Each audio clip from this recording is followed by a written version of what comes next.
박수 올려드리겠습니다. 감사합니다. 은혜로운 찬양. 우리 앞뒤 좌우에 계신 분들과 서로 인사들 하겠습니다. 알아서들 인사들 해보십시오. 8월이 시작이 됐는데 우리 사무실에도 아이들과 함께 인사해 주시고 아이들에게 하나님의 말씀 들려주시고 우리 2층에도 많이들 오셨는데 인사들 해주시고요.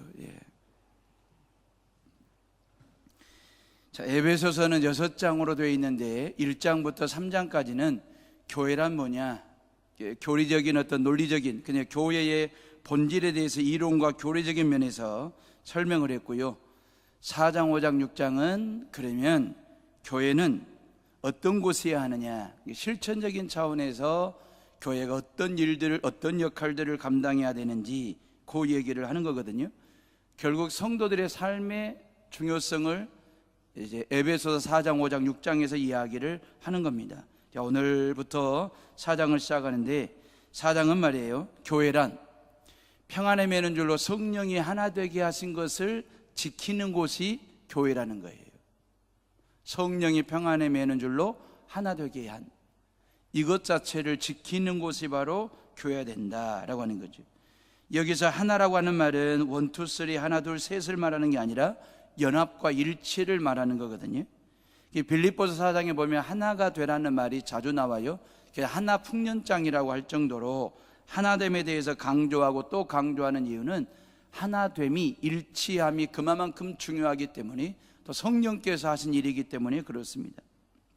하나가 될 때에 가정은 행복하고, 하나가 될 때에 교회는 부흥하고, 하나가 될 때에 나라와 민족은 강국이 되는 것이기 때문에 그렇습니다. 우리가 느끼는 것 중에 하나가, 살아가노라면 살다 보면 하나 되는 것처럼 얼마나 어려운 게 없는지 모르겠어요. 부부간에 하나 된다는 게 어렵고, 목사와 성도들 간에 하나가 된다는 게 어렵고, 이웃 간에 아니면 직장 동료들 간에 하나됨으로, 일치함으로 공동체성을 가지고 살아간다라고 하는 게 얼마나 어려운 시대를 살아가고 있는지. 그럼에도 불구하고 이 하나됨 말입니다. 어떤 모임이 됐든 어떤 공동체가 됐든지 간에 그 하나됨을 유지하고 지켜내는 일에 성도들이 말이요, 힘쓰고 애써야 된다. 이유는 하나님과 내가 하나가 됐거든요. 이 하나됨의 기쁨과 즐거움, 재미, 보람이 무엇인지를 우리는 알아요. 창조주 하나님과 하나됨을 이루고 살아가기 때문에. 그렇기 때문에 저와 여러분들의 모든 이웃과의 관계 속에서, 모임과 만남 속에서 그 공동체와 그 모임 자체가 하나됨을 유지할 수 있도록 우리가 때에 따라 말입니다, 자기 희생을 통해서라도 하나됨이 이루어질 수 있도록, 유지할 수 있도록 힘쓰고 애쓰는 것, 자기 희생 말입니다. 너무너무 중요하죠. 신앙 공동체이기 때문에 하나가 돼야 되지만, 신은 하나가 되었기 때문에 신앙 공동체가 되고 예배 공동체가 되는 거거든요. 1절 말씀해 봐보세요. 그러므로 주 안에서 갇힌 내가 너희를 권하노니 너희가 부르심을 받은 일에 합당하게 행하여. 그랬어요. 보단 모습들이 비춰졌던 것처럼 느껴지잖아요. 그러니 하나님께서 우리를 죄 가운데 불러 의롭게 하셨습니다.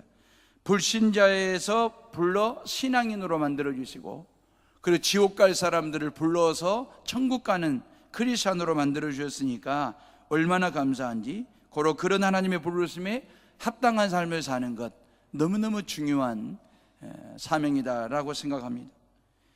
부르심에 합당한 삶이 뭘까요? 하나님의 부르심에 합당한 삶이 뭘까요? 3절 말씀이에요. 우리 다 같이 한번 3절을 읽어봅니다. 시작. 평안에 매는 줄로 성령이 하나 되게 하신 것을 힘써 지키라. 그래서 성령이 말이에요, 평안에 매는 줄로 하나 되게 했다. 이걸 우리가 힘써 지키는 것이 하나님의 부르심에 합당한 삶을 산다라고 하는 거지. 그런데 하나 되지 못했기 때문에 사도 바울이 볼 때에 합당치 못하다라고 하는 그런 얘기거든요. 그러면 하나 되지 못하게 하는 게 뭘까요? 하나님의 부르심에 합당하지 못하게 살게 하는 그 원인이 뭘까요? 다시 말하면 우리는 어떻게 하면 신앙 공동체가 공동체성의 유지, 다시 말하면 일치함을 유지할 만한 동기부여가 뭘까요? 요 얘기를 지금 먼저 살피면서 왜 우리가 하나 돼야 되는지 그 얘기를 좀 하려고 하는 것입니다. 자, 먼저 2절 말씀 봐보세요. 우리 다 같이 한번 2절을 읽어봅니다. 시작. 모든 겸손과 온유로 하고 오래 참음으로 사랑 가운데서 서로 용납하고 그랬어요. 아마 에베소 교회는 이 네 가지가 부족했던 모양입니다. 겸손과 온유와 오래 참음과 용서하는 마음, 용서하는 사랑. 아마 이 네 가지가 좀 부족했던지 사도 바울이 볼 때 하나님의 부르심에 합당하지 못한 것 같아요. 하나됨을 유지하지 못하고 있는 것처럼 느껴졌어요. 그래서 하나님의 부르심에 합당한 삶을 살래요. 그게 뭐냐면 성령이 평안에 매는 줄로 하나 되게 하신 것을 지키는 것이 합당하게 산다는 거예요. 그러면 성령이 하나 되게 하신 것을 어떻게 하면 지킬 수 있느냐? 겸손할 때에, 온유할 때에, 오래 참을 때에, 그리고 사랑함으로 서로 용서하게 될 때에, 요 네 가지를 이야기를 했거든요. 자, 그러면 겸손이 뭐냐 그 말입니다. 겸손이라고 하는 것은 뭘까요? 나보다도 남을 낮추는 것이, 다시 말하면 남보다도 나를 낮추는 것이 겸손일까요? 나보다도 남을 높이는 것이 겸손일까요? 실은 이 두 가지가 다 겸손이거든요. 다시 말하면 남보다도 나를 낮추는 것도 겸손이고, 나보다도 남을 높이는 것이 겸손이지만, 우리에게 적극적인 겸손이라고 하는 것은 나보다도 남을 높이는 것이 겸손인 거죠. 남들이 나보다 훨씬 더 잘하는 게 많아요. 남들이 나보다 훨씬 더 잘 먹고 잘 입고 잘 배웠고 잘 살고 모든 일에 잘해요. 예, 그것 자체가 우리 모두에게 겸손한 사람은 그걸 인정하고 박수를 보내고 갈채를 보내고 그리고 칭찬하고 격려하고 위로하고 배려해요. 그것이 겸손이에요. 남들이 나보다 더 나을 때에, 나보다 남들이 더 높을 때에 그 높음에 대해서, 나음에 대해서 인정해주고 칭찬해주고 박수갈채를 보내주는 것, 배려하는 것, 격려하는 것, 그것이 바로 하나님 앞에서의 진정한 겸손이래요. 남들보다 나를 낮추는 것도 겸손이겠지만 우리는 좀 더 적극적이고 더 창의적인 겸손이 뭐냐면 나보다도 남을 더 훨씬 더 높여드리는 거예요. 그것이 바로 진정한 겸손이라고 말씀하셨거든요. 예수님께서 그렇게 사셨습니다. 하나님께서 예수님이 얼마나 높으신 분이신데요, 높고도 높으신 그분이 낮고 낮은 우리 가운데 오셔서 죄인들을 높여주셨으니까, 저와 여러분들을 높여주신 그 겸손의 본이 되셨으니까, 그래서 그 겸손을 통해서 하나님과 우리를 하나 되게 하신 그 예수 그리스도의 십자가의 죽음과 사랑 말입니다. 슈바이처 박사가 말이에요, 노벨 평화상을 수상하기 위해서 시상식에 참석하기 위해서 노르웨이를 방문했어요. 노르웨이를 방문했을 때에 슈바이처 박사를 기다렸던 이 접견해야 될 사람들이 그 슈바이처 박사가 타고 온 기차 1등칸에 계실 거라고 생각하고 1등칸에 우우하니 몰려 들어갔는데 1등칸에 슈바이처 박사가 안 계셨습니다. 2등칸으로 가봤습니다. 2등칸에도 슈바이처 박사는 계시지 않았습니다. 3등칸은 천민들이 짐승들과 함께 그냥 그렇게 타는 곳이 바로 3등칸이거든요. 혹시나 3등칸에 계실까 하고 그 모든 신문사 기자들이 3등칸에 들어가서 봤더니 아닌 게 아니라 슈바이처 박사는 그 3등칸에서 천민들과 함께 이야기를 나누며 덕담을 나누고 있는 슈바이처 박사를 발견했습니다. 모든 기자들과 방문객들이 뭐라고 얘기해요? 어찌하여 슈바이처 박사 같은, 박사님 같은 분이 이 3등칸에 계십니까? 라고 물었을 때에 슈바이처 박사가 뭐라고 얘기했냐면 4등칸이 없어서 그랬어요. 슈바이처 박사의 겸손, 그의 마음의 중심에 있는 예수 그리스도를 통해서 받은 그 겸손함이 그 마음의 중심의 말이에요.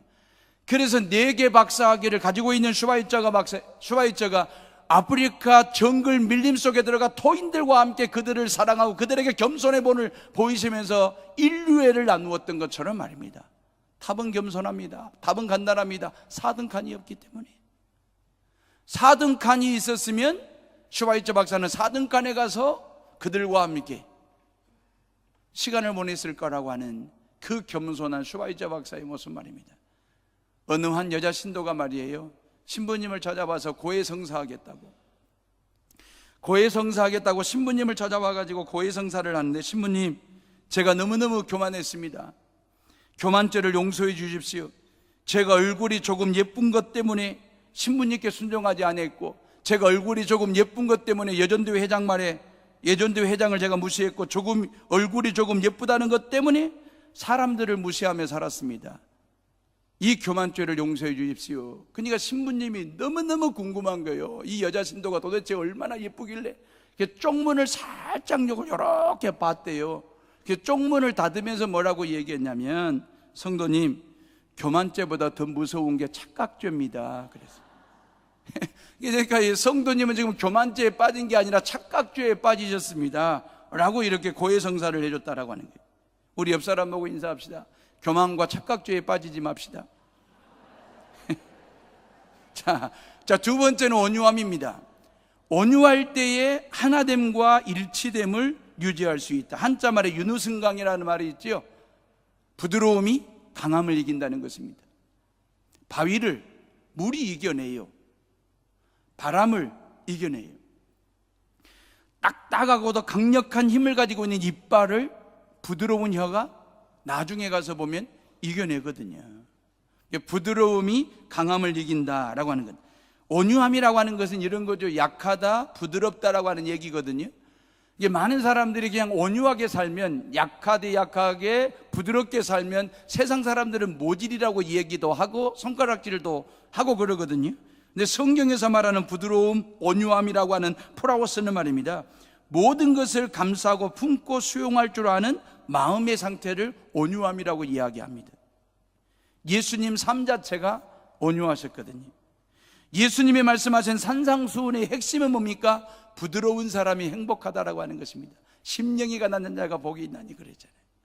긍휼히 여기는 자가 복이 있나니 그랬잖아요. 애통해하는 자가 우는 자가 복이 있대요. 화평케 하는 자가 복이 있대요. 다시 말하면 강한 자가 복이 있는 사람이 아니라, 있는 자가 복이 있는 사람이 아니라, 부드러운 사람이 모든 아픔과 상처와 고통과 모든 것들을 가슴에 끌어안고 수용할 줄 아는, 세상 사람들이 모질이라 할지라도 온유함으로 품고 끌어안고 수용할 줄 아는 그 넉넉한 마음 가지고 살아가는 그 온유함이, 부드러움이 행복이라고 예수님께서 말씀하셨거든요. 성령이 하나 되게 하신 신앙 공동체를 지키는 것은, 지키는 사람은요, 온순한 사람이 아니라 온유한 사람이에요. 온순과 온유가 달라요. 온순은요, 겉으로 부드러운 거예요. 온유는 속이 부드러운 거예요. 온순한 사람 세상에 많습니다. 겉으로 부드러운 사람들 말이에요. 속은 어쩔 망정. 근데 우리는 온유한 사람이 되어야 돼요. 겉의 부드러움이 아니라 속이 부드러워서 모든 사람들을 다 끌어안고 갈 수 있는 그 온유함을 가진 사람, 바로 그런 사람이 공동체 안에 있을 때에 하나됨과 일치, 연합을 유지할 수 있고 지켜나갈 수 있다라고 하는 거죠. 사랑하는 헤어룸의 식구들이여, 헤어룸의 공동체를 위해서 여러분 모두가 다 겸손하시고 온유하시기를 주의 이름으로 축복합니다. 여러분들의 가정의 공동체를 지켜내기 위해서는 모든 가족들이 온유함과 겸손함으로 말이에요. 이번 전국 미자립교회 청소년 초청 비전 캠프는 하나님의 은혜와 모든 성도들의 헌신과 수고로 정말 풍성하게, 안전하게, 은혜스럽게 잘 마쳤습니다.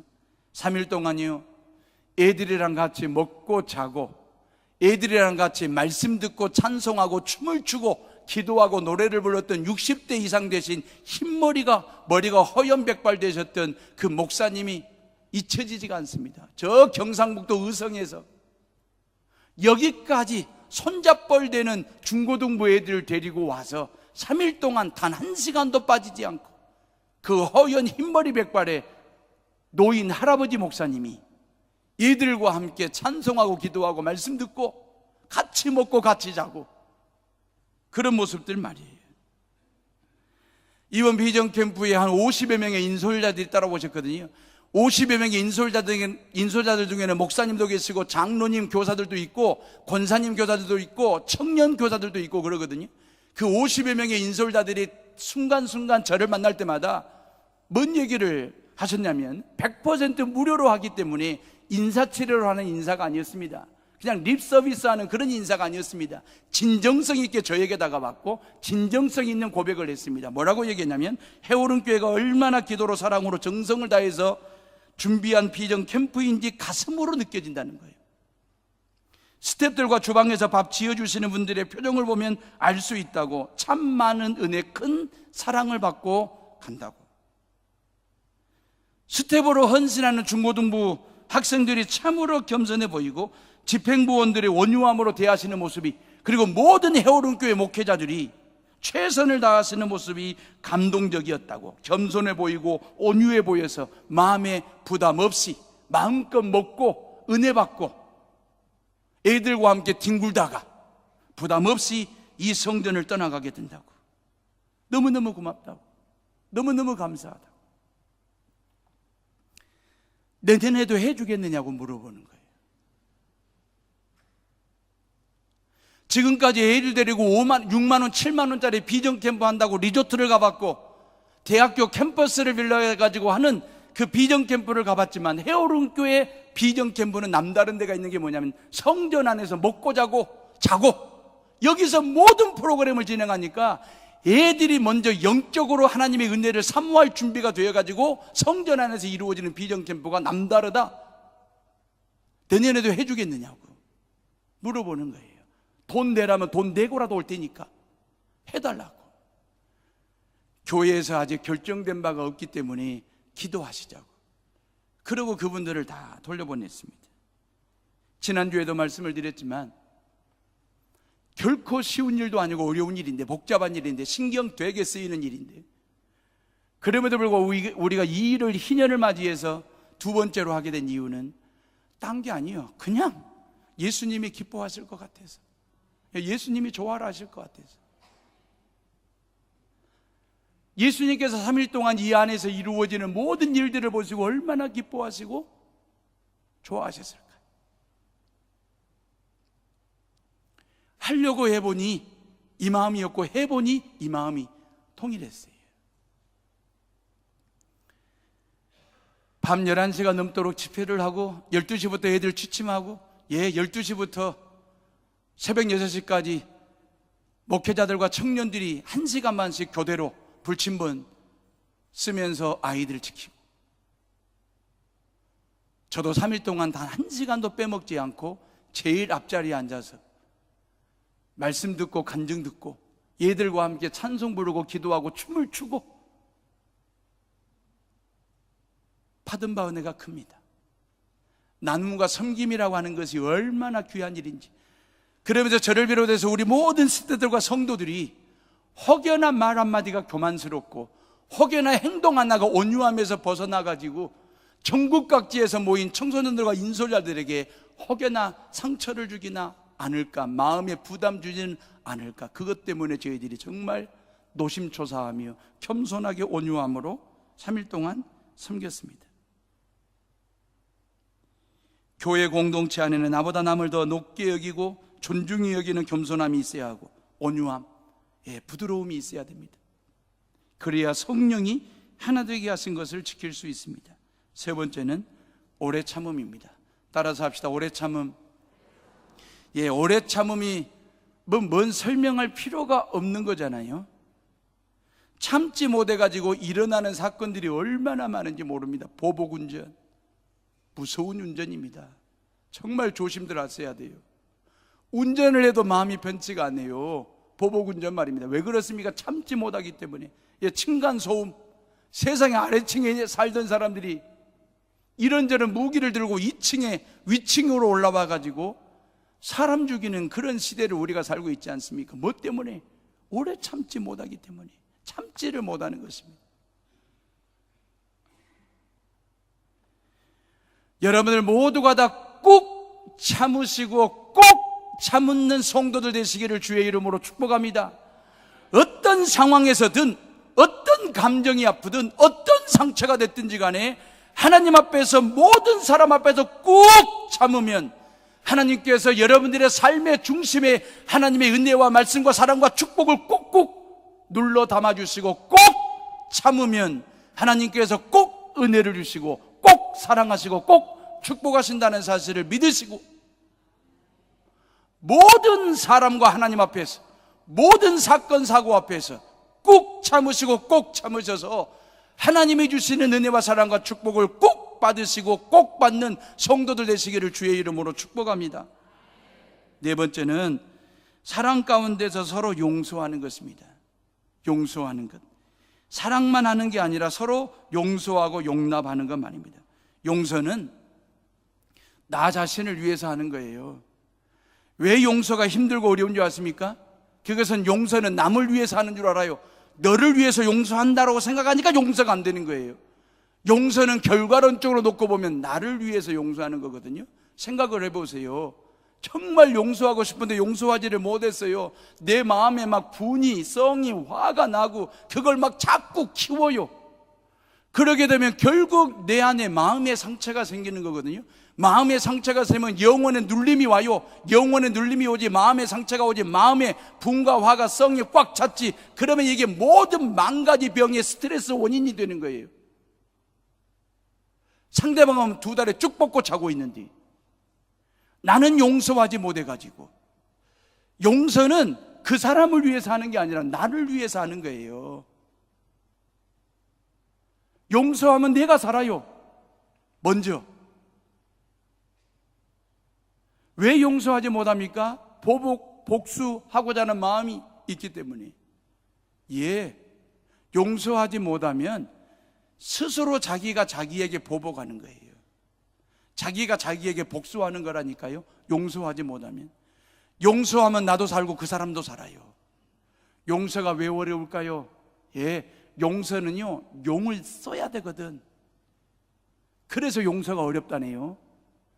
용 쓰듯이 써야만이 용서가 되기 때문에 믿거나 말거나. 근데 저는 이 말에 동의를 합니다. 용서가 결코 쉬운 일이 아니죠. 용 써야 돼요. 용을 써야 용서가 되는 거거든요. 하나님 앞에서 주님 말씀 십자가 붙들고 용 쓰세요. 기도에 용을 쓰고 사랑하게 해달라고, 용서하게 해달라고 말씀 붙들고 용 쓰다 보면 내 인격으로는 안 되고 내 성품으로는 안 돼도 내 안에 계신 성령 하나님을 통해서 모든 용서가 가능해지게 되는 거예요. 용서하며 사시기를 주의 이름으로 축복합니다. 3절 말씀 봐보세요.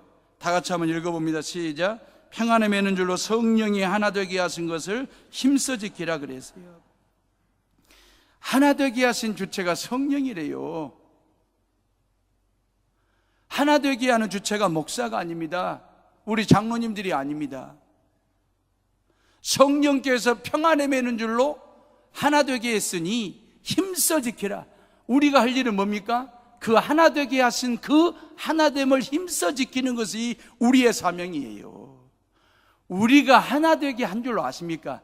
임 목사한테 그럴 만한 인격이나 그럴 만한 인품이나 그럴 만한 영성이 있는 게 아닙니다. 여러분들에게 그럴 만한 인품이 있고 그럴 만한 성품을 갖추고 있는 사람 아무도 없습니다. 그래서 성령께서 평안에 매는 줄로 하나 되게 했으니 너희는 힘써 지키라고 말씀하시는 거거든요. 성령께서 하시는 일은 하나 되게 하는 거고 우리가 할 일은 뭐냐면 그 하나됨을 힘써 지키는 거거든요.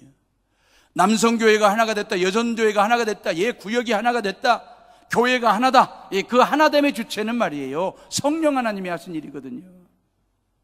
목사도 아니고 구역장도 아니에요. 남성교회나 여전교회 회장님들도 아니에요. 성령 하나님이 하셨어요. 우리가 할 일은 힘써 지키는 거예요. 근데 왜 교회가 힘써 지키지를 못하고 힘써 찢어놓는지, 왜 힘써서 갈라놓는지, 왜 힘써서 쪼개지는지, 왜 힘써서 흩어지는지 너무너무 안타까워요. 정치인들도 그렇게까지는 안 해요. 정당 만들겠다고 이하집산하고 말이에요. 한국 교회는 정치인들보다 더한 추태를 벌이고 있어요. 하나됨을 지키지 못하기 때문에. 평안에 매는 줄로 성령이 하나 되게 하신 것을 힘써 지키지 못하고 힘써 쪼개고 힘써 갈라놓고 분열하고 말이에요.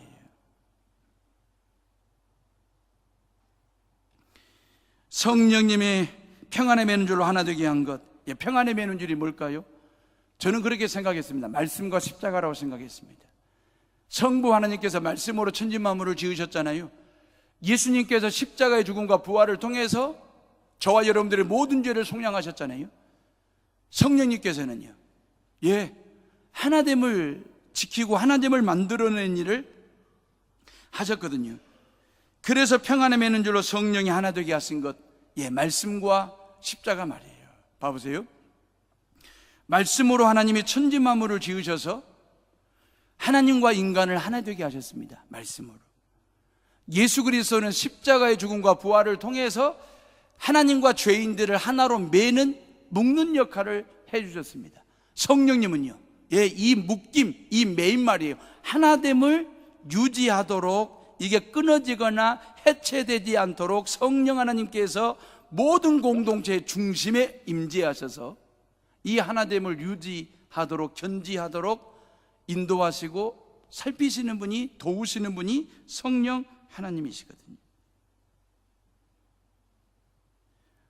우리가 성부 하나님과 성자 예수님, 성령 하나님이 하시는 모든 일들에 대해서 하나님, 우리가 잘 믿는 것도 중요하지만, 그런 하나님을 잘 믿는 것도 중요하지만, 믿음 가지고 어떻게 살 것이냐 하는 것은 더 중요할 수도 있습니다.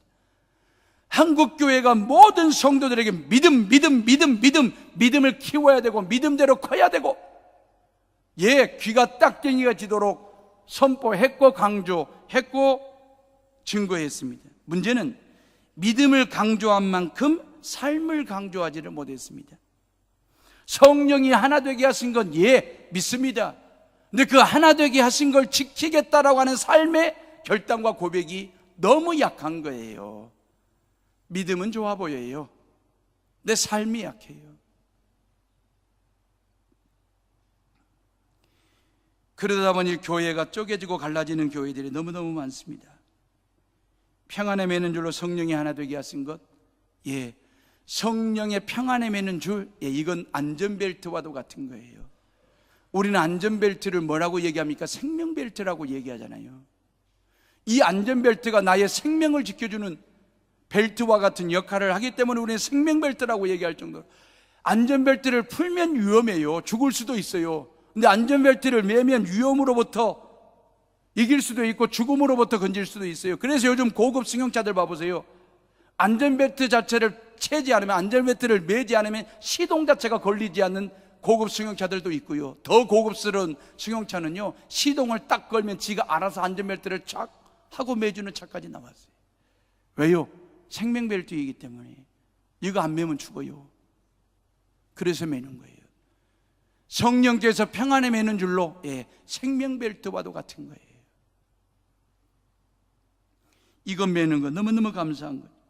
이 생명의 벨트를 매고 하나님 앞에서 하나됨을 지키는 것, 평안에 매는 줄로 성령의 안전벨트를 매고 하나됨을 지키는 것, 너무너무 중요한 거예요.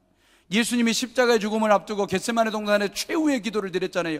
그 최후의 기도가 얼마나 간절하고 중요한 기도였겠습니까? 근데 그 기도 내용 속에 뭐가 있냐면 하나 되게 하소서. 이 기도를 빼뜨리지를 않으셨어요. 하나님, 제자들로 하여금 하나 되게 하옵소서. 교회가 하나 되게 하여 주옵소서. 예수님의 이 땅에서의 마지막 최후의 기도는 하나 되게 하는 그 간절한 기도가 기도 속에 있었다라고 하는 거죠. 하나됨은 하나님 아버지의 바람이고, 예수 그리스도가 이 땅에 오신 목적이고, 성령님이 하시는 중요한 사역 중에 하나일 정도로 중요한 일입니다. 그래서 사도 바울은 우리가 하나가 되어야 될 이유 몇 가지를 설명하고 있어요. 4절 말씀 봐보세요. 다 같이 4절 읽어봅니다. 시작. 몸이 하나요, 이와 같이 너희가 부르심을 한 소망 안에서 부르심을 받았느니라. 그래서 예, 몸이 하나이기 때문에 하나가 되어야 된대요. 몸은요, 교회를 두고 하는 소리거든요. 교회 안에는 수많은 지체들이 있습니다. 여기 다양한 사람들이 모여 있잖아요. 고로 하나 된다라고 하는 것은 결코 쉬운 일이 아니에요. 그래서 성령께서 평안에 매는 줄로 하나 되게 하신 거거든요. 그런데 하나 되지 못하고 둘로, 셋으로, 넷으로 파당을 짓고 쪼개고 흩어지고 난장판이 되면 예수님의 마음이 아파요. 예수님의 속이 아래요. 자식들이 하나가 되지 못하고 서로 싸우면 부모님 속이 아리듯이, 아프듯이, 끙끙 앓아 눕듯이, 교회 안에 성도들이 하나 되지를 못하고 싸우고 다투고 분열하고 분파가 이루어지면 예수님의 마음이 아려요. 아파하세요. 성령이 한 분이시기 때문에 우리는 하나가 돼요. 성령이 하시는 일 중에 하나가 뭐냐? 하나 되게 하는 거예요. 하나를 둘로 쪼개고 셋으로 쪼개는 일은 악령이 하는 거예요. 셋으로, 넷으로, 둘로 쪼개진 것을 하나로 묶고 하나로 매는 일은 성령께서 하시는 일인데, 그 하나됨을 둘로 쪼개고 셋으로, 넷으로, 다섯으로 쪼개는 일은 악령이 하는 일이에요. 잘 들으세요. 교회 공동체, 신앙 공동체, 예배 공동체를 하나로 묶고 하나로 매는 일은 여러분들이 해야 될 성령이 하실 일이에요. 교회 공동체, 신앙 공동체를 둘로 셋으로 쪼갠다? 악령이 하는 짓이에요. 악령에게 놀아나면 안 돼요. 하나됨. 오순절 마가의 다락방에 120문 성도들이 모였습니다. 그 120문 성도들에게 불과 같은 성령이, 바람과 같은 성령이 임하셔 가지고 가장 먼저 하신 일이 뭐냐면 그들의 언어를 하나로 만들어줬어요. 방언을 통해서 말이에요. 그게 성령이 하시는 일이에요. 부부간에 둘이 됐으면 성령을 통해서 부부간에 하나, 가족들 간에 각자 따로 국밥처럼, 그러면 성령에 의해서 하나 된 말이에요. 중요한 거예요. 5절 말씀이요. 다 같이 5절 읽어봅니다. 시작. 주도 한 분이시요 믿음도 하나요 세례도 하나요. 그래서 예, 주님도 한 분이시기 때문에 우리는 하나가 돼야 된다는 거예요. 하나님 아버지에게 아들은 딱 하나, 예수. 그래 독생자 예수 그리스도라고 이야기를 하는 거예요. 그렇기 때문에 예수님은 한 분이십니다. 미국 사람이 믿는 예수님도, 한국 사람이 믿는 예수님도, 영국이나 유럽 사람들이 믿는 예수님도, 남미 쪽에 있는 사람들이 믿는 예수님도, 아프리카 대륙의 사람들이 믿는 예수님도 똑같은 예수님, 한 분 예수님이세요. 우리가 믿는 예수님은 한 분이셔요. 그렇기 때문에 하나가 돼야 돼. 믿음도 하나이기 때문에 우리는 하나여야 된다. 예, 믿음이 하나래요.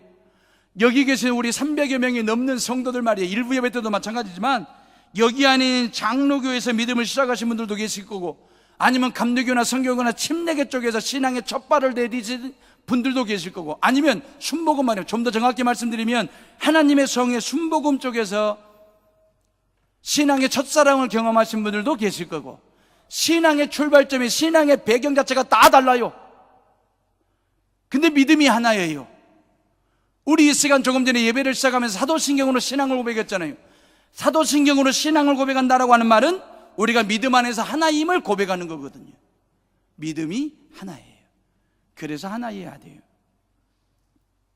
세례도 하나이기 때문에 우리는 하나. 예, 세례가 하나입니다. 저는 1984년 4월 24일 날 대한예수교 장로회 통합측에 속해 있는 전선호의 고창대상교회 김영생 목사님으로부터 세례를 받았습니다. 여러분들의 세례 연호일이 다 있잖아요. 생년월일이 다 다른 것처럼 세례 연호일이 다 달라요. 세례받은 교회가 달라요. 여러분들의 세례를 베풀어 주신 집례자 목사님이 다 틀려요. 세례받은 때가 다르잖아요. 저 서울 경기도 쪽에 계신 분들은 한강물로 세례받았을 거리요. 호남 쪽은요 영산강물로, 저 경상남북도는 낙동강물로 세례를 받았을 것입니다. 세례받은 연호일이 다르고, 장소가 다르고, 시간이 다르고, 집례하신 목사님이 다르고, 세례 수가, 물이 다 달라요. 그럼에도 불구하고 세례는 하나예요. 성부, 성자, 성령의 이름으로 세례를 받았어요. 세례가 하나임에 교회 공동체, 신앙 공동체도 하나가 된다. 결정적인 것은 6절, 하나님도 한 분이시니. 그래서 하나님도 한 분이시니, 하나님은 한 분이시기 때문에 유일신 말이에요. 하나님이에요. 우리에게는 하나님이 유일하신 하나님이라고 하는 사실을 말할 수 있고 표현할 수 있는 우리의 단어가 있어요. 하나님.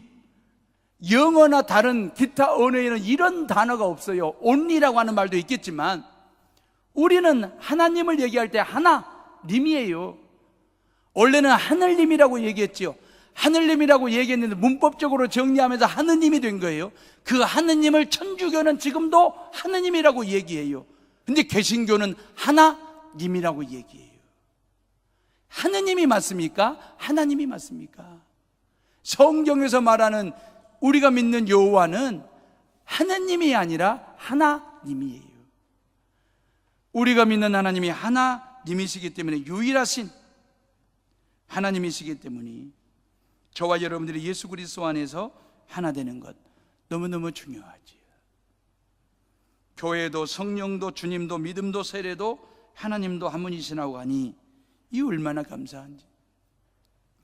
모든 것이 하나이기 때문에 우리도 하나여야 한다 라고 하는 말인데, 만약에 교회가 둘이고 성령의 방법이 셋이고 성령이 셋이고 주님이 열이고, 왜? 워낙 바쁘신 분이시니까 이 나라도 가고 저 나라도 가고 이 민족에 부르면 이 민족한테 가야 되고 워낙 바쁘신 분이니까 예수님이 만약에 열이 되고 20명이 되고 세례받는 방법이 10가지가 되고 이런 식이 되었다고 한다면 얼마나 세상이 혼란스러울까, 혼잡할까, 혼동을 일으킬까 짐작이 가는 부분이잖아요.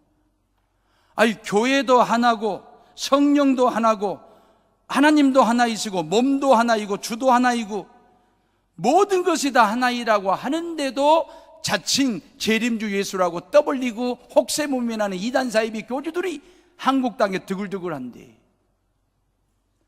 주님이 한 분이시고 하나님이 한 분이라고 해도 자칭 하나님이고 재림주라고 예수라고 말하는 사람들이 드글버글 하는 이 세상인데, 얼마나 감사한지. 모든 것이 다 하나이니 성령의 평안에 매는 줄로 하나 되게 하신 것을 힘써 지키라. 예, 우리 모두가 다 그걸 지켜내며 살아가는 헤어롬에 속한 성도들 다 되시기를 주의 이름으로 축복합니다. 성령은 자석 같으신 분이세요. 어린 시절에 그냥 자석 하나 가지고 그냥 온 땅을 막 이렇게 헤집고 다니면 어디서 그렇게 숨어있던 쇳가루들이, 새까만 쇳가루들이 그 자석에 따라서 쫙쫙쫙 빠져나와가지고 자석에 착착착착 달라붙는지 너무너무 신기했어요. 지금 요즘 애들은 그런 놀이도 안 하지만 그냥 자석 하나면 N극이 됐든 S극이 됐든지 간에 그 자석 하나에 모든 새까만 쇳덩어리들이 착착착 달라붙어가 하나 한 덩어리가 되는 것처럼 성령 하나님, 성령이라는 자석이 여러분들의 마음을 훑고 지나갈 때에 이 헤어롬 성전 안에 있는 모든 성도들의 마음과 생각과 신앙을 훑고 지나갈 때에 성령 하나님에 의해서 신앙이 하나가 되고 고백이 하나가 되고 여러분들의 삶이 하나가 되고 여러분들의 방향이 하나로 똘똘 뭉쳐지는 놀라운 은혜의 역사, 축복의 역사가 일어나기를 주의 이름으로 축복합니다. 성령이라는 자석이 여러분들의 가정을 훑고 지나갈 때에 여러분들의 모든 가족들의 마음을 훑고 지나갈 때에 모든 가족들의 생각과 행복의 가치가, 방향성이, 가족의 중요성이 하나로 똘똘 뭉쳐지는 성령 같은 자석의 역사가, 자석 같은 성령의 역사가 여러분들의 가정과 여러분들의 교회와 여러분들의 삶의 현장을 하나로 묶고 일치하게 되는 놀라운 은혜의 역사가 일어나기를 주의 이름으로 축복합니다. 축원합니다. 우리 이 시간 나같이 조용히 묵상하시면서 기도하겠습니다.